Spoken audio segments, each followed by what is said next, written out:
저는 김병호의 척추 라이브에서 척추 관련된 유익한 컨텐츠를 제공하고자 하는 연세 산돌 방언의 김병우 원장입니다. 예.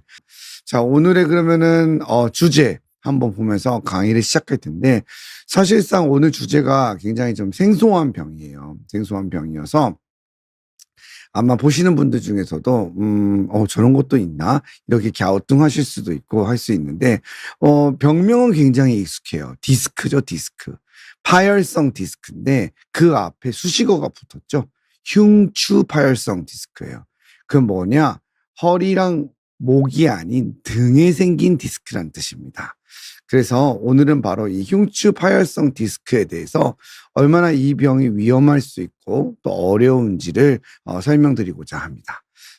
자, 먼저 환자 사례를 보면서 이야기를 나눠볼게요. 83세 여자분이 오셨어요. 근데 환자분께서는 극심한 통증으로 내원을 하셨고 우측 옆구리의 통증이 굉장히 심했어요.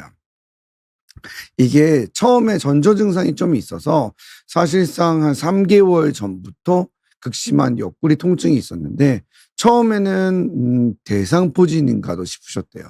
왜냐면 뭔가 날카로운 걸로 이 옆구리를 막 베는 것 같은 느낌이 나는데 피부에는 뭐가 나지는 않으니까 포진은 아닌가 포진인가 계속 갸우뚱하게 됐고 아드님께서 어머니가 이렇게 많이 아파하시니까 내과에도 가보시고 통증 클리닉도 가서 해당 부위에 주사도 맞고 했는데 잠깐 사그라드는 듯 하다가 다시 아프고 다시 아픈 거예요.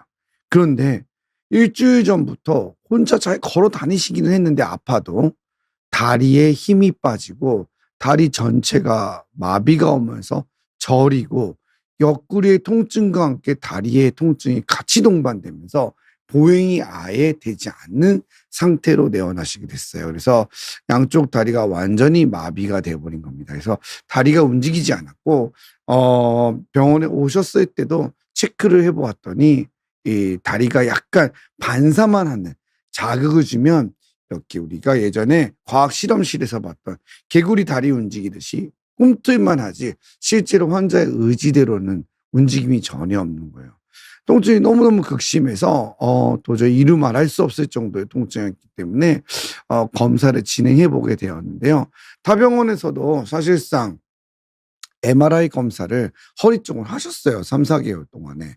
근데 그때 이제 진단을 받을 때 다발성 협착증이 있고 등 쪽에 디스크가 조금 튀어나왔다라고 이야기를 하면서 지켜보고 있는 단계였었어요. 사진 한번 보면서 설명드려 볼게요. 엑스레이 검사인데 엑스레이 검사상에서는 상당히 좋지 않죠. 나이가 있으시기 때문에 다발성으로 디스크가 보여요. 벌써부터. 지금 보면 허리뼈가 5개인데 1, 2, 3, 4, 5번이 다 안 좋아요. 그래서 1번 뼈, 그다음 5번, 그다음 엉치 1번 뼈인데 이렇게 모두 다 디스크가 나쁜 것을 알 수가 있어요.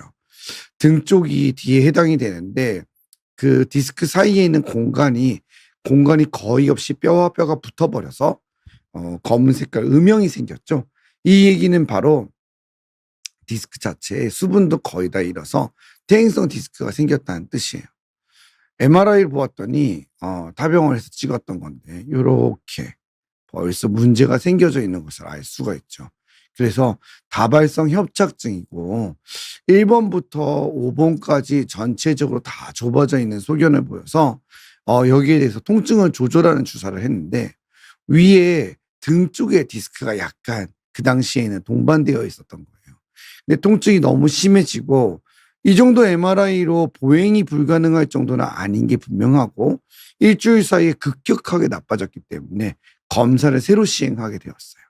그래서 여기에 허리의 문제가 아니라 등에 디스크가 있다는 것에 큰 문제가 발생했을 수 있겠구나 싶어서 검사를 해보았던 거죠. 환자를 체크를 해보았더니 MRI 검사를 하기 전에 우리가 피부 분절이라고 하면 흉추의 10번 이하로는 감각이 거의 떨어져 있고 다리를 신경학적 검사를 하기 위해서 해머를 이용해서 신부 건번사를 해봤더니 굉장히 증가되어 있고 소변을 못 보신 것 같은지 배가 굉장히 빵빵해져 있는 상태였어요. 그래서 MR을 찍어보았더니 바로 10번하고 11번 사이에 오른쪽으로 해서 아주 크게 파열된 디스크가 나왔습니다. 그래서 지금은 10번이고 여기는 11번인데 여기 보이는 빨간 통 안에 있는 요게 다 터진 디스크라고 보시면 돼요. 오용도님께서 하나만 안 줘도 힘든데 5개가 다 안 좋으면 얼마나 힘들 건데 5개가 안 좋은 데다가 하나가 더 터진 거예요. 굉장히 심각한 상태입니다. 흉추 10번과 11번 사이에 디스크가 터진 거예요. 허리뼈는 1번부터 5번까지 5개가 있고 흉추뼈는 12개가 있어요. 예, 그리고 목뼈는 7개가 있으니까 10번하고 11번 뼈는 허리 쪽에 가까운 뼈인 거죠. 우리가 이렇게 등의 뒤에 손을 댔을 때 만져지는 그 정도가 흉추뼈라고 보시면 될 것 같아요. 10번 뼈. 골절도 잘 생기는 뼈라서 보통 11번이나 12번에 압박골절이 잘 생기는데 이렇게 디스크가 파열이 된 거예요. 그래서 굉장히 눌려서 신경에 마비가 된 거죠. 그러면 파열성 디스크는 많이 들어봤어요. 많이 들어봤는데 흉추라고 하는 거는 등에 생긴 파열성 디스크는 들어본 적이 있나? 우리 곰곰이 생각해 보면은 상당히 들어본 적이 없어요. 매번 듣는 거는 허리 디스크, 목 디스크 이 얘기는 들어봤지만 등 디스크는 들어본 적 없지 않나요? 그죠? 예. 그러면 어떤 병인지 한번 살펴볼게요. 흉추 디스크는 말 그대로 목 디스크, 허리 디스크와 동일하게 허리나 목에 발생하는 것과 같은 병이 발생 부위가 흉추, 등인 거예요. 흉추는 머리하고 목, 그러니까 경추와 요추를 연결해주는 부위죠. 지지해주는 척추 부위인데 굉장히 빈도가 낮아요. 매우 드문 병이에요. 0.25%에서 0.75%, 1%가 안 되는 거예요. 저도 개인적으로는 흉추 파열성 디스크는 거의 많이 못 본 것 같아요. 그래서 손에 꼽습니다. 지금까지 척추 진료를 하면서도. 이렇게 매우 드문 병이라 보시면 되고, 그러면 왜 허리나 목부에 비해서 드물게 생기느냐? 움직임이 적기 때문이에요. 허리나 목 같은 경우에는 갈비뼈가 없잖아요. 근데 흉추뼈인 등뼈는 갈비뼈가 있어요. 그래서 흉추뼈는 폐와 심장, 간과 같은 내부 장기를 보호해주고 경추와 요추를 연결해주는 지지대 역할을 해주는 기능이 더 많아요. 그러다 보니까 갈비뼈가 이렇게 생겼기 때문에 디스크 자체로 걸리는 부하가 많지 않아요. 그래서 퇴행성 질환이 적게 생기는 편입니다. 하지만 파열될 수는 있어요. 있는데 그래서 드문 거고, 하지만 뼈가 약해지면 그 부하가 뼈 자체로는 많이 발생할 수 있기 때문에 압박골절은 흔하게 생기게 됩니다. 그래서 압박골절은 이 등에 많이 생기는데 디스크는 상대적으로 굉장히 적은 편에 속한다라고 이해하시면 될 것 같아요. 똑같이 이런 형태로 디스크가 파열돼서 신경을 누르게 되는 거고, 아무래도 허리뼈에 비해서는 작다 보니까 가운데 쪽보다는 약간 사이드 쪽으로 파열이 되는 경우가 더 많아요. 그리고 척수가 지나가고 있기 때문에 파열되었을 때 위험할 수가 있어요. 증상들은 어떤 것이 있냐면 등 통증, 옆구리 통증. 아까 이 환자분도 처음에 대상포진 같다고 그러셨잖아요. 대상포진도 어디 제일 많이 생기죠? 흉추 신경절에 많이 생겨요. 그러니까 옆구리를 통해서 수포가 발생하면서 신경 뿌리의 분포에 따라서 그렇게 피부병변이 발생하는 거거든요. 비슷하죠, 세 가지가. 압박골절, 그다음 대상포진, 흉추 디스크가 이렇게 등에 생기는 척추 질환인 거예요. 척수 자체를 압박할 가능성이 매우 높아서 위험하고 신경학적 이상이나 마비를 잘 일으키게 됩니다. 자, 그러면 왜 그런 것들이 일어나는지 한번 봅시다. 지금 제가 전체 척추를 모양을 좀 보여주고 그림을 갖고 왔죠. 여기는 목이에요. 네, 목은 주로 1번 뼈부터 7번 뼈까지 있는데 1, 2번 뼈는 좀 생김새가 특이하게 생겨서 약간 다른 병이 생기게 되고, 주로 목도 5, 6, 7에 많이 생기게 되죠. 그래서 이 부분에서는 만일에 우리가 디스크가 터지거나 협착증이 생기거나 아니면 외상으로 인해서 다치거나 다양한 증상이 생겼을 때 목은 사지마비가 생길 수 있어요. 양쪽 팔과 양쪽 다리가 모두 생길 수 있고 한쪽 팔과 한쪽 다리로도 생길 수 있습니다. 그래서 편측으로 마비도 발생할 수 있죠. 또 경우에 따라서는 양손으로만 오는 경우도 있을 수 있는데 흉추는 주로 위에는 증상이 생기지 않고 아래쪽으로 증상이 생기게 됩니다. 그래서 지금은 10번이기 때문에 10번과 해당되어지는 피부 본절 아래로 증상이 발생한다고 보시면 돼요. 그래서 우리가 항상 의사들이 볼 때 배꼽 아래인지 아니면 양쪽 가슴 부위 아래인지를 많이 봐요. 위로 올라가면 숨을 들이마시고 호흡을 내쉬는 호흡근과도 연령이 있기 때문에 흉추의 윗분전은 굉장히 위험할 수 있습니다. 그래서 의사들이 굉장히 예민하는 곳이고 디스크뿐만이 아니라 협착이든 골화증이든 아니면 외상으로 인한 골절이든 이렇게 흉추에 발생하게 되면 하반신에 큰 영향을 미치게 되는 거예요. 허리는 마찬가지죠. 하지만 허리는 하반신 마비를 발생할 수 있는 건 맞는데 아무래도 각각의 신경 뿌리가 눌리는 경우가 많아서 하반신보다는 신경 뿌리에 해당되는 다리 자체의 한쪽에 들어 올리는 기능, 발목, 발가락 이런 분절마비가 더 많이 발생하게 되는 거고 물론 흉추 질환과 마찬가지로 여기도 말충증후군처럼 2번 척수 이상의 레벨에서 크게 문제가 발생하거나 혹은 4, 5번의 협착증이 심하거나 문제가 크더라도 큰 마비는 발생할 수 있습니다. 그래도 흉추가 굉장히 위험해서 흉추는 척수가 지나가는 통로이기 때문에 손상 시에 치명적이에요. 또 두 번째는 흉추에는 경추와 요추에 비해서 혈류량이 부족합니다.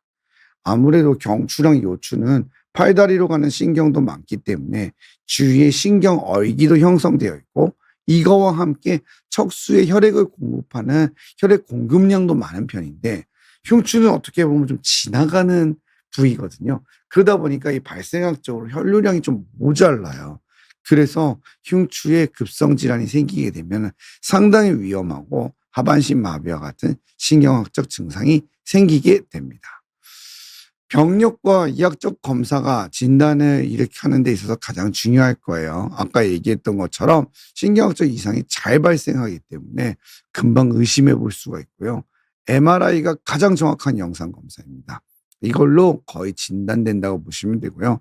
MRI 검사를 하기 어려울 때 CT나 척수 조영수를 하기도 합니다. 사실 척수 조영수는 옛날 검사예요.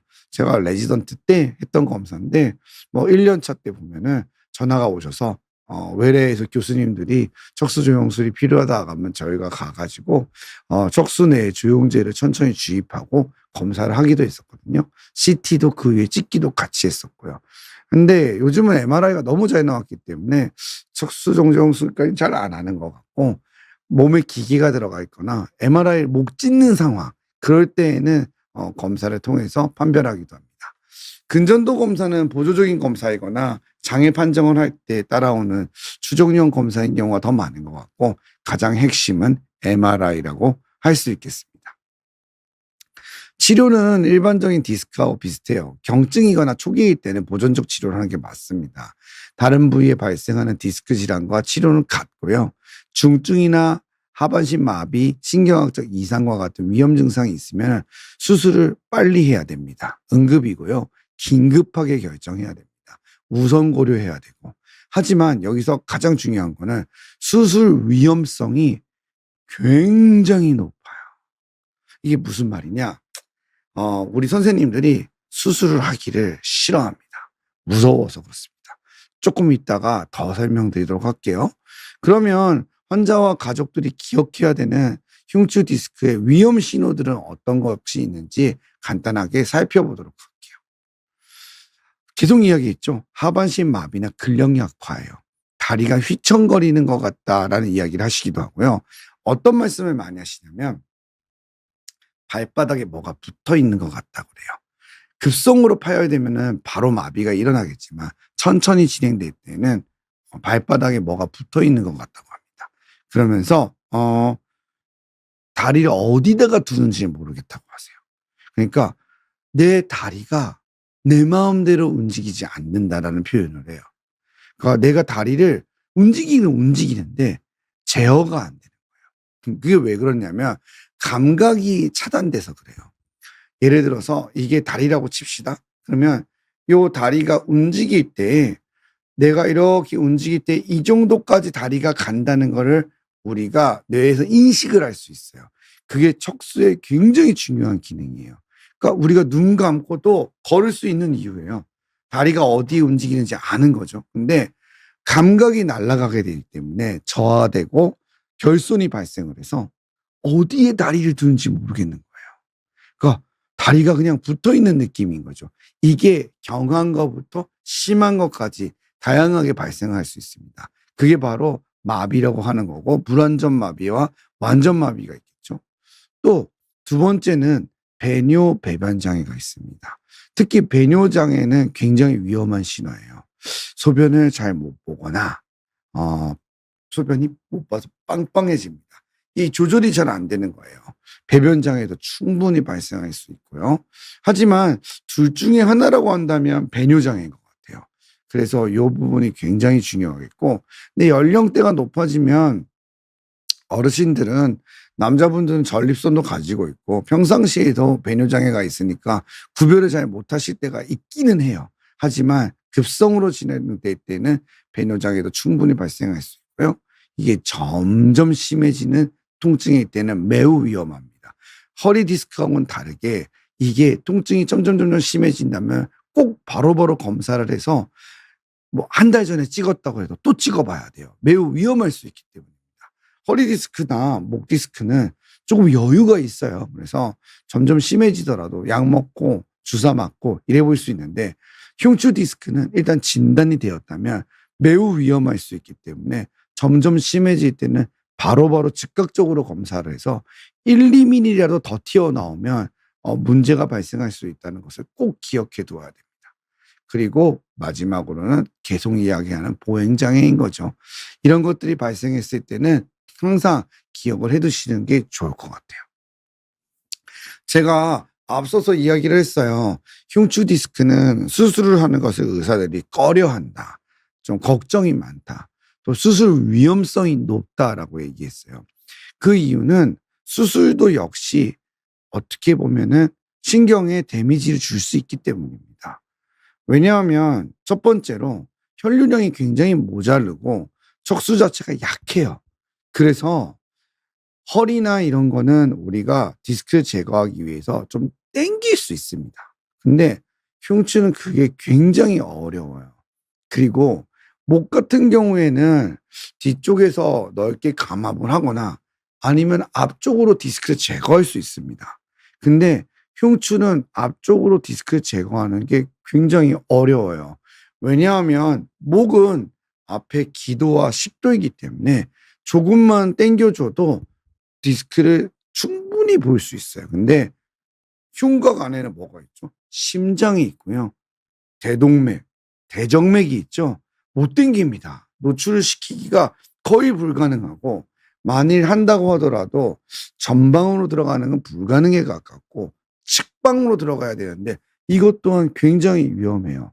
간이라든지 콩팥에 방해가 돼 갖고 접근 자체가 좀 어려워서 측방도 굉장히 챌린저블 할 수밖에 없고 결국에는 뒤로 들어가되 약간 바깥쪽에서 들어가는 방식으로 들어가는 경우가 가장 많이 선호되고 직접적으로 디스크 제거를 못하는 경우도 굉장히 많아요. 조금만 당겨도 못하는 상태가 되는 거죠. 수술 전보다. 그래서 만일에 완전히 마비가 돼서 들어오면 빨리 감압을 해야 되기 때문에 의사 입장에서는 신경학적으로 이미 엎질러진 물이니까 조금 마음이 편하게 수술을 할 수 있는데 휘청거린다든지 아니면 잘 걸어 다니셔요. 잘 걸어 다니시기는. 그러면 수술이 꺼려집니다. 왜냐하면 조금만 잘못 건드려도 굉장히 마비가 심각하게 발생할 수 있어요. 그리고 한번 생긴 마비는 다시 돌아오는 것에 시간이 매우 오래 걸리고 또 어느 정도는 부분적으로는 장애가 발생할 수 있기 때문입니다. 그래서 수술을 하기가 꺼려져요. 그리고 부종이라는 게 굉장히 심해요. 이게 무슨 말이냐면 좀 이따가 MRI 통해서도 볼 텐데 신경이 이렇게 디스크나 협착으로 인해서 흉추에서 데미지를 받았어요. 근데 수술적으로 이걸 풀어준 거예요. 그러면은 혈류가 차단되어져 있다가 혈류가 이제 들어오겠죠. 그러면서 신경이 붓는 거예요. 그래서 부종이 생기면서 이게 원래 있던 이 흉추 척수보다 더 부어올라서 정상적인 공간에서 이 부종이 낑겨버리는 거예요. 척수 부종이 발생하는 거죠. 그래서 수술 전보다 더 못한 상태가 발생하고 강직도 심하게 나타날 수 있는 겁니다. 이러한 수술적 위험성 때문에 상당히 꺼려하는 수술임은 분명해요. 그리고 저희가 척추 수술을 하는 의사들 중에서 저도 개인적으로 그렇고 흉추 수술을 할 때 제일 예민하고 그리고 수술 후에 어떤 문제가 발생했다든지 마비가 발생하는 경우도 흉추밖에 없어요. 예. 목 디스크 수술은 우아해요. 피 한 방울 안 나요, 앞쪽으로 수술하면은. 물론 뭐 위험성이 있을 수는 있지만 그래도 대부분 안전합니다. 예. 경험만 풍부하다면은 진짜 피 한 방울 안 나고 우아하게 수술이 끝나요. 허리 디스크는 당연하고요. 예. 그냥 조금만 내시경으로 구멍만 내서 파열된 디스크를 제거해 주면 환자가 딱 좋아지죠. 흉추는 변수가 많아요. 예측하기 힘든 것들도 너무 많고 그래서 가장 예민해지는 수술이고 위험성이 많은 거라고 보시면 될 것 같아요. 실제 환자 사례를 한번 볼게요. 아까 보셨던 80대 여자 환자분이 이제 수술을 받게 됐어요. 왜냐하면은 이건 두고 볼 수가 없어요. 완전히 마비가 되어 버렸고 환자는 극심한 통증으로 어머님께서는 그냥 수술하다 죽어도 좋대요. 예. 너무 아프기 때문에 조절이 안 되는 상태고 마약성 진통제를 주어도 잠깐 뿐인 상태고 보시면 이게 흉추 척수이고 여기가 10번 여기가 11번 뼈라 보시면 되고 10번과 11번 사이에 있는 거고 동그라미 친 부위가 디스크가 터진 부위입니다. 척수를 압박하고 있는데 바닥에서 터져서 올라와서 신경이 이렇게 들어 올려진 상태인 거예요. 네. 원래는 이렇게 되어 있어야 되는데 바닥에서 터져서 올라오니까 신경이 이렇게 올라간 상태인 거죠. 그래서 밀려 나와 있는 상태인데 요게 이제 살짝 옆을 보면 터진 디스크가 나오죠. 압력이 매우 높아요. 2번, 10번 신경 뿌리이고 10번 신경 뿌리는 옆구리로 가거든요. 그래서 대상포진이나 이런 게 생겨도 요 신경절에서 발생하는 거니까 옆구리로 이렇게 수포가 발생하는 거예요. 이분은 대상포진이 아니니까 수포는 발생할 일이 없고 요렇게 터진 디스크 부위를 따라서 극심한 옆구리 통증이 생기는 겁니다. 요게 파열된 디스크예요. 압력이 굉장히 높아서 살짝만 드러내니까 이렇게 올라옵니다. 올라오는 거예요. 압력이 너무 높은 거죠. 그래서 이렇게 올라오고 그냥 놔둬도 쭉쭉쭉쭉 올라와서 이렇게 자기가 나오는 겁니다. 예. 그래서 이 파열된 디스크 조각들을 내시경 화면을 통해서 완전히 제거해 줬어요. 그래서 여기가 10번 뼈, 여기가 11번 뼈고 이건 10번 신경인데 이제는 훅이 들어가죠. 왜냐하면 공간이 나온 거예요. 터져서. 파열된 부위가 없어졌기 때문에. 정상적인 공간이라면 여유가 있기 때문에 이런 거가 문제가 없겠지만 파열된 디스크 때문에 빵빵해져 있다가 조각이 사라지면서 완전히 감압된 것을 알 수 있습니다. 수술이 끝나고 찍은 MRI를 보았더니 보면 이게 척수거든요. 어떻죠? 이 안에가 뭔가 하얀 색깔 이런 음영이 있잖아요. 이렇게 척수가 이렇게 있고 가운데 뭔가 흰 부분이 있죠. 저게 뭐냐면 부종이에요. 저게 많이 차오르면은 우리가 수술을 한 것보다 위까지 올라갑니다. 그러면 어떻게 되냐면은 수술 끝나고 나서 더 심한 거예요. 통증도 더 심하고 마비도 더 심하고. 그러면 어떻게 해야 되냐? 광범위하게 감압술을 위아래로 또 해줘야 됩니다. 그러한 경우에는 일반적으로 내시경으로는 절대 하지 않아요. 절개를 해서 피부와 근육과 힘줄과 뼈를 다 제거해야 됩니다. 넓혀주는 거예요.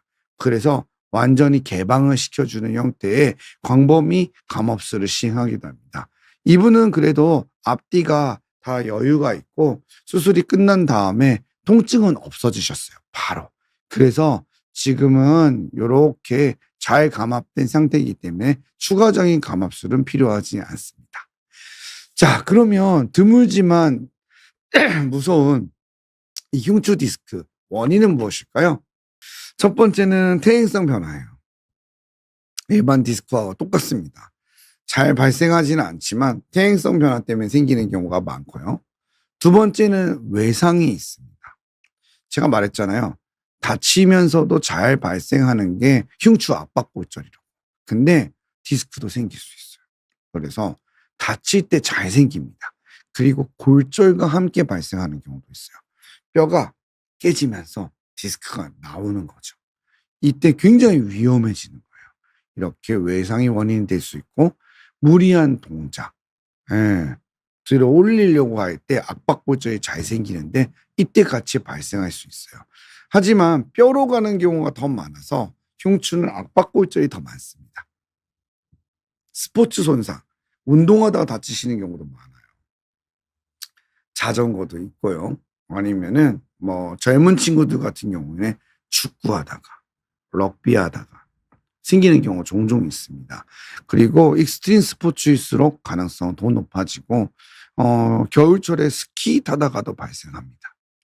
그리고 마지막으로는 선천성 척추 기형입니다. 원래 척추 자체에 문제가 있는 거예요. 예전에 척추 결핵을 앓았거나 아니면 소아마비나 내성마비 같은 것들로 인해서 발육에 지연이 발생하면서 척추의 모양이 변해서 기형이 발생했거나 선천적인 건 아니고 어떻게 후천성인데 그래도 척추 기형이니까 어렸을 때부터 있던 거죠. 그래서 이러한 형태의 것들 아니면 태어날 때부터의 것들 이런 것들도 영향을 줄 수 있습니다. 흉추 디스크는 1% 미만에 해당될 정도로 매우 드문 병입니다. 하지만 위험성이 높아서 하반신 마비나 신경학적 증상을 일으킬 수 있기 때문에 전조 증상이 조금이라도 있으면은 검사를 해봐야 되고 또 뭐라고 그랬죠? 수술의 부담감이 굉장히 커서 척추 의사 입장에서는 굉장히 챌린저블하고 예민해질 수밖에 없는 수술이에요. 그리고 목이나 허리에 비해서도 아무래도 위험도가 매우 높습니다. 그래서 계속적인 검사를 체크해서 조금이라도 변하면은 어떻게 해야 될지를 만반의 준비를 해야 되는 질환이라고 보시면 돼요. 정리해 볼게요. 비교적 드물어요. 비교적 드문 게 아니라 매우 드물어요. 제가 말씀드렸잖아요. 저 손가락이 꼽아요. 예, 진짜로. 몇 년에 한 번 봅니다. 그리고 척수를 직접 압박하는 경우가 있어서 손상이 취약하고요. 수술 자체가 위험해요. 그래서 꼭 내시경만 고집할 필요 없습니다. 광범위하게 절개해서 감압하는 경우도 있어요. 내시경을 선호하는 경우도 있을 수 있지만 개인적으로는 꼭 내시경을 고집하지 않습니다. 왜냐하면 내시경 자체가 그 구멍을 뚫어서 하는 수술이기 때문에 후궁절제술의 범위가 작아요. 그래서 척수가 킹킹대는 수가 있어요. 이거는 위아래로 완전히 전절제술을 해주는 게 좋은 경우도 있고 한 마디를 수술을 해야 될 때 두 마디에 걸치는 경우가 있어요. 그러니까 10번을 수술을 하면 10번을 하면서 9번의 반 그리고 11번의 반을 하는 거예요. 원래 그게 원칙이기도 해요. 예전에 제가 수술을 할 때도 흉추 수술을 하면은 항상 한 부위를 수술할 때 반마디씩 더 위를 더 올렸어요. 왜냐하면 부을 수 있기 때문이에요.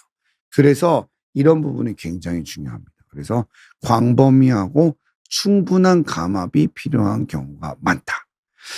여러분들이 마지막으로 기억해 두셔야 될 거는 오늘 다룬 내용은 흉추 파열성 디스크였어요. 근데 흉추에는 또 다른 질환인 황색인대 골화증이라는 병이 또 있어요.